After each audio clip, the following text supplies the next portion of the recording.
Hey folks, this is Kelani. One question that always followed the discussion of Classic around like a crazy stalker was just how popular is this version of the game going to be? Surely people won't be as enthralled as they used to be back in 2005. There's a reason why the game changed over all these years, right? How many players will hop in the time machine and actually stick around in classic World of Warcraft? Well, as it turns out, quite a lot. I think Classic's popularity might have surprised almost everyone, Blizzard and the dev team included. That could prove to be problematic going forward for a variety of reasons, but for now I wanted to talk about why Classic WoW has this burst of popularity, just how popular it could actually be, and discuss whether it could be outpacing Battle for Azeroth and what that might mean for the future. First things first, we all know Classic has a thriving player base right now. You can see plenty of people out in the world, the auction house is fully stocked on most realms, pretty much every server has a medium or higher population mark right now, and we're still one of the most viewed games on Twitch. You might think that last point doesn't really account for much, but I would argue otherwise. Twitch is always a brilliant marker for how popular a game currently is. Not only does it show you how many streamers are playing and streaming the game, but it shows you how many people are willing to tune in to watch. Some of the popular streamers aren't well known for Warcraft either, so people who would usually be watching other games are still tuning in for classic World of Warcraft, and they must be enjoying what they see. If it wasn't an interesting game to watch, it wouldn't be up there. It also happens to be an incredibly easy game to get a hold of, with it only having a $15 per month price tag, just $15 to try it out if you really want to, and it's even easier to run around with the person you're watching stream when compared to some other games. As long as you log into the same server, you can run into anyone you want. I've come across and played with a lot of different people in Classic WoW, probably more than I ever have in BFA. That means the chance of someone watching Classic WoW to pick up the game is probably quite high. There's also the little fact that Classic WoW now holds the record on Twitch for the most concurrent viewers for the launch of a game. Over 1.1 million viewers were watching as the servers went live. That's absolutely insane, but it still doesn't really help us put a figure on how many people might be playing Classic WoW right now. Wowhead actually wrote up an interesting news piece a bit ago which talked about the population of Classic WoW servers using a website called WoW Classic Realm Population. This website has been collecting a lot of information about the current census of Classic WoW. A total of 8 million characters have been processed through this website, with 4.4 million of those characters being seen after a month of Classic being released. Those are definitely some impressive numbers. If you hop on over to the website, you can see all sorts of cool graphs that break down server population, faction population, what classes are being played, what races are most popular, all that cool stuff. It's interesting to read through, especially the faction balance section. If you ever felt like your server was entirely made up of Horde because they always seem to be ganking you no matter where you are, checking out this website could confirm or deny your suspicions. I kind of thought Fairlina was heavily favoured for the Horde, but it turns out to be quite even, at least according to this dataset. Now, it is important to know how this data was collected if we're going to try and draw any conclusions from it. All of this info is character based, so not necessarily based on how many people are playing or how many accounts are logged in, just how many characters have been created and catalogued from this data source. The source itself is an add-on that periodically calls the who function in the background while you're playing, and it takes notes of players' names, servers, and then cross-references them with all the other data when a user uploads their add-on's data cache. So this means a few things. First and foremost, this can never be 100% accurate. It just can't. The only way we'd have the real, actual, no questions asked numbers is if Blizzard released them to us, which probably won't ever happen. They haven't been reporting sub-numbers since they started dropping drastically back in Warlords of Draenor, and I doubt they'll start again anytime soon. This kind of collection method is really all we have to go on right now, and usually with this type of data collection I would have said the more people who pick up this add-on and upload their data, the more accurate the results will be. Except Blizzard just broke all of the add-ons after a little while, which were trying to create a census of Classic WoW. The who function, which allowed these add-ons to collect info on player count, is now protected, so it can't be called by an add-on in the background automatically, which means the numbers that we have right now are the only numbers we're going to get. That is a bit of a shame in my opinion, but I guess player count is something that Blizzard wants to keep tightly under wraps. So, 4.4 million characters seen decently recently across both US and EU realms a month after the game launched. That's not too bad when you consider this dataset could be missing a huge number of players as well. How does that compare to how Battle for Azeroth is doing right now? Again, we don't have any numbers that are going to be 100% accurate, but from how the expansions have been trending the last 6 years or so, I would imagine BFA is kind of low on the totem pole right now. Maybe it has about the same number of subs, maybe a bit less. Patch 8.2 should have brought back some players into the fold, but the real factor here is that you're forced to choose between BFA and Classic in quite a few ways. You can't be logged into both games at the same time, and progress is entirely separate. I would say for right now, Classic has more players than BFA, simply because it's the newer one and BFA is in a bit of a lull until the next major content patch comes around. But is that because Classic is a bit fresher, or is it actually a better experience overall? Probably a bit of both. While we will probably never be able to put an actual number to the player base again, we can see other information like growth. Apparently, World of Warcraft subscription revenue saw a very sizable increase from July to August. Obviously, August was the release of Classic WoW, which would indicate the majority of this increase was thanks to Classic WoW going live. From July to August, subscription revenue increased by about 223%, so 3 times the subs in August when compared to July. That's a massive increase, and I'm sure the dev team are very happy with the game's performance so far. If you assume that every sub in July was playing BFA and continued to only play BFA, and the new subs in August were only playing Classic, that would mean Classic WoW has over twice the players of Battle for Azeroth right now. I would say those assumptions are probably incorrect, but the increase in subs does tell us that Classic WoW is in fact very popular, and probably more popular than the retail or Battle for Azeroth version of the game right now at this very moment.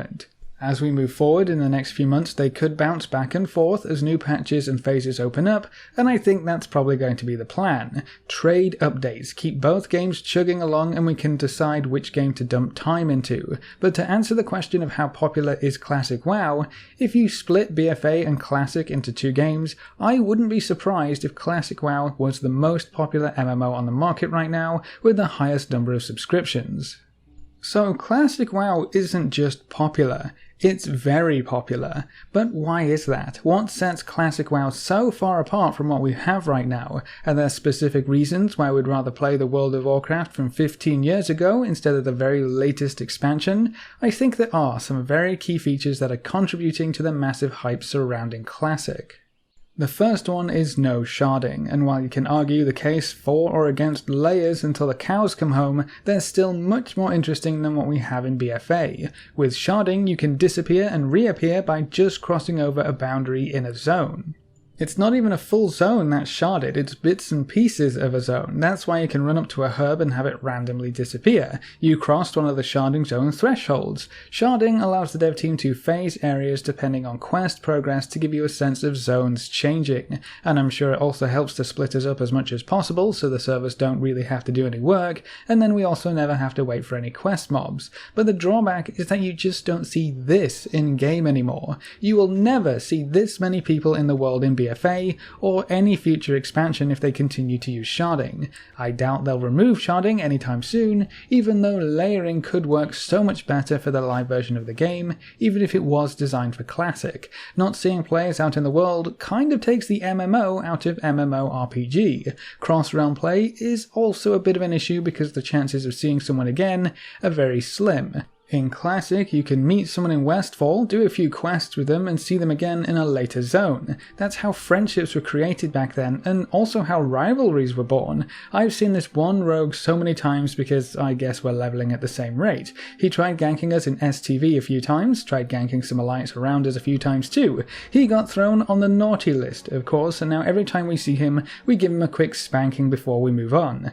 I'll see you again soon, Hulky. He seems to feel the same way, because not 2 days ago we were in Winterspring questing and he happily pops out of stealth to kill me in a stunlock. Being tied to a server reduces the potential for playing with people. Obviously you've got a smaller pool of players who you can ever see in game, but it strengthens the bond, good or bad, with the people you're actually playing with. I take a more meaningful connection over multiple connections any day, But right now in retail and BFA, sharding and cross-realm play just makes encounters out in the world short-lived and meaningless. That's not the case in Classic, and I'm sure it's contributing to its success.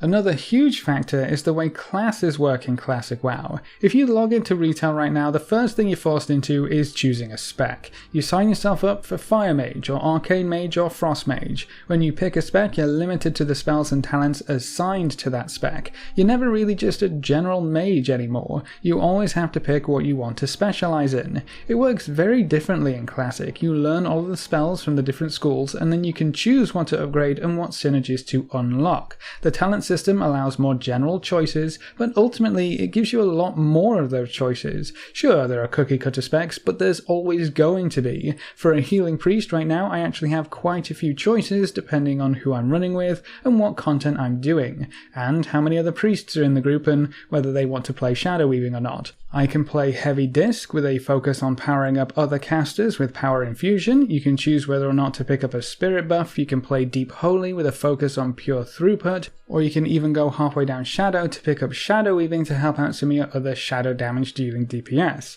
aka the Warlocks. Most of these talent sets, and indeed most talent sets for a lot of classes, have already been figured out, so it might not seem like you have a lot of choice, but the idea of picking and choosing what talents you want in a tree like this has completely disappeared in retail WoW.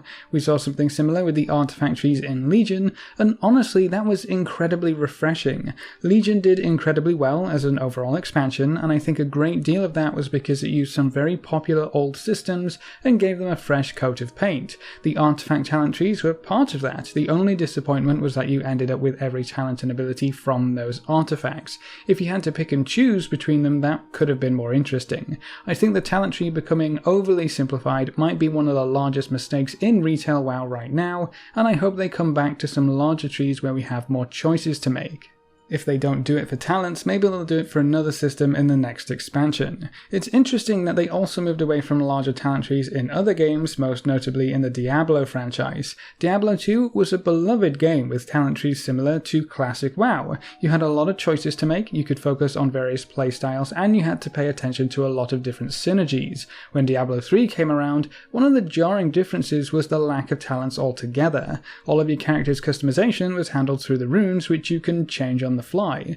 Maybe that's part of the key here. If you can freely change your choices without any cost associated with it, the choices you make are less impactful. It doesn't really matter what you pick, you can just change things up later. That was true for Diablo 2, and it's kind of true for Classic WoW. Respec costs in Classic WoW can get very expensive very quickly, so respeccing isn't something you want to be doing every day. That means a lot of your choices have more weight to them. You have to put a little extra thought and effort into the choice the first time around. Does this talent make sense with what I want to do? Which spells am I using? What spells would I want to pick up in the future? When you actually have to think about the choices you're making, I think the experience itself will be more involved.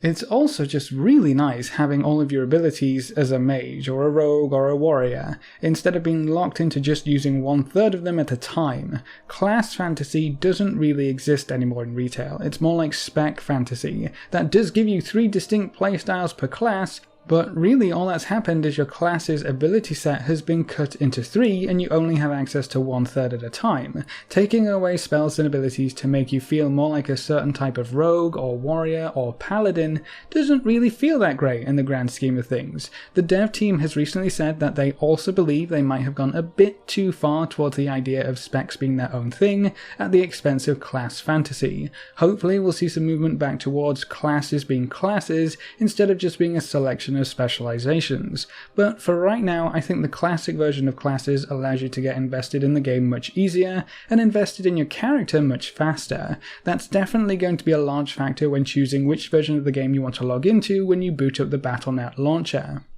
It's not just the classes though, almost every part of Classic WoW gives you a better sense of accomplishment. That's typically because things either take a long time to achieve, or they're actually difficult. I can't remember the last time I saw a truly difficult area of the world in retail WoW. You know, the elite mobs only, group members required kind of deal. There are so many pockets of the world in Classic where if you don't have a group, you're going to have a really bad time. Elite quests, group quests, they don't really mean much anymore. When you can solo anything the game throws at you with ease, anything you get from that adventure probably isn't going to be that memorable. But if you have to group up with some like-minded individuals, smash together some loosely logical plan of attack, and try to avoid dying while you scamper around to complete your quest objectives, you're probably going to remember that night. You might even have such a good time that you add a few folks in the group to your friends list and hit them up again the next night, or just the next time you see them. You can also guarantee that they'll be around here and there because the whole no cross-realm play or sharding that we talked about earlier means, you know, they're on your server. You can see them again. If you can see someone in-game, they're on your server, no questions asked. You can always interact with that player in the future, so when it takes a few days to get a few levels, or when it takes a few hours to work your way through a small list of tasks, or when you finally get through a handful of dungeons with your friends and get that awesome piece of loot that you've had your eye on, it feels like you've accomplished something because you've had to put time and effort into those adventures. The entire game is like that. Everything from questing, farming gold, running dungeons, gathering players for group activities, professions, everything. It's all slowed down, but it's slowed down in a meaningful way. Take professions, for example. When you reach some of the higher bands of your profession, you have to go out of your way to find the right person to teach you. At some point, you can only learn more tailoring recipes in Stormwind, and past that you have to go to Theramore. The last enchanting trainer is in the Alderman dungeon. To be the best enchanter or tailor that you can be, you have to put in a bit of effort and go out of your way to get the proper training. The more time and effort you put into this type of character progression, the more valuable that reward is going to be. If everything is super fast, it kind of cheapens the experience. If you don't have to go out of your way or go on an adventure to get something done, what's the point? And I think that's what we're seeing with retail WoW more and more.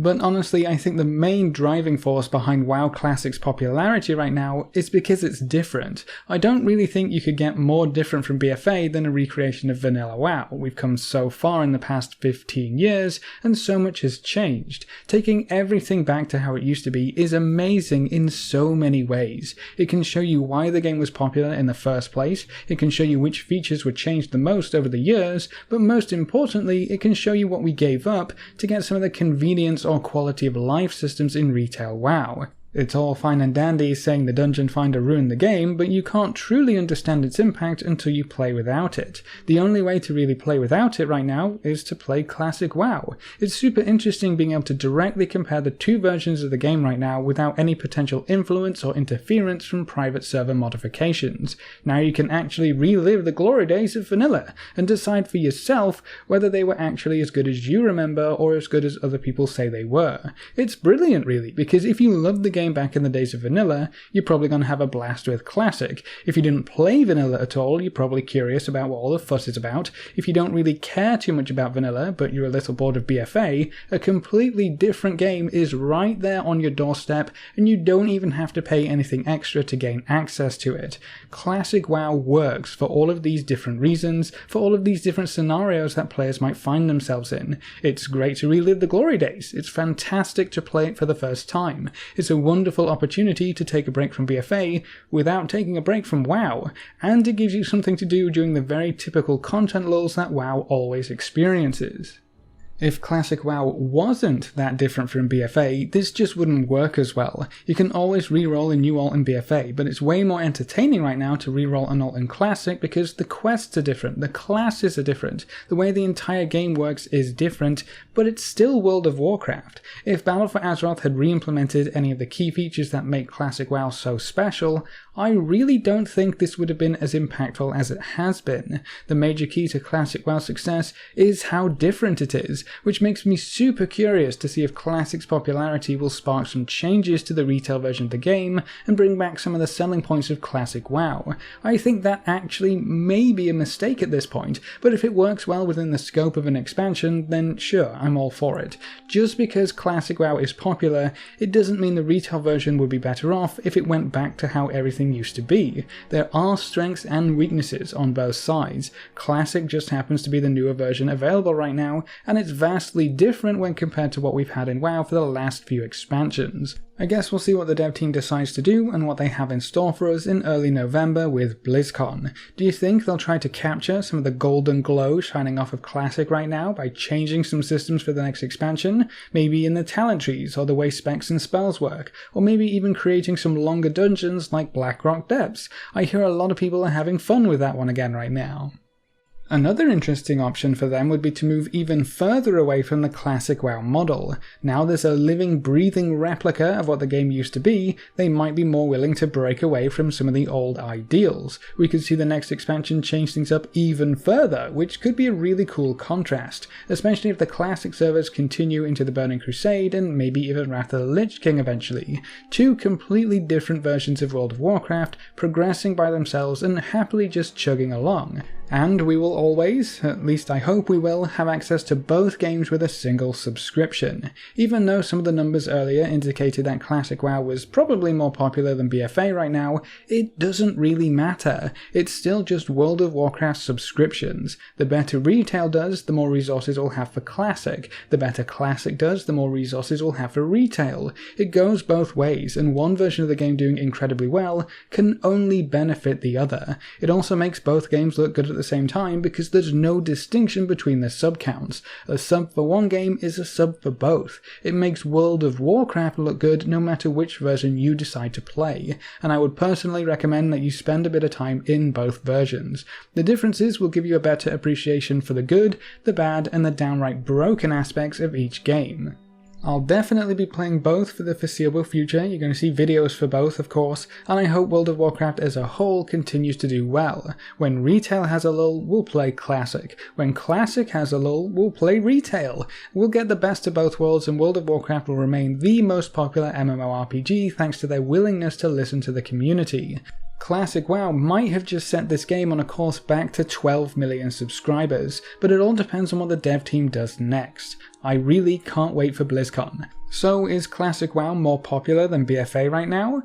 Probably, but Classic WoW's popularity also helps BFA and the future of World of Warcraft, so I guess the real question should be, did Classic WoW increase the popularity of World of Warcraft as a whole? All of the numbers tell us yes, and that can only be a good thing for anyone who enjoys this world and this game. How many players do you think are playing Classic WoW from the numbers we've seen so far, and from your personal experiences in-game? Why do you think Classic WoW is so popular? Is it the talents, the classes, the quests, the world, the lack of sharding? Is there any specific feature that you think really sets Classic WoW apart from BFA? Leave all your thoughts in the comment section below. A big thank you to all of our supporters over on Patreon. You can see their names floating by on screen. If you want to join these lovely guys and gals, you can find the link in the description below. Remember to leave a like just below the video before you leave, and if you want to see more, make sure to subscribe. But apart from that, thanks for watching folks, good luck and have fun, and as always I will see you next time.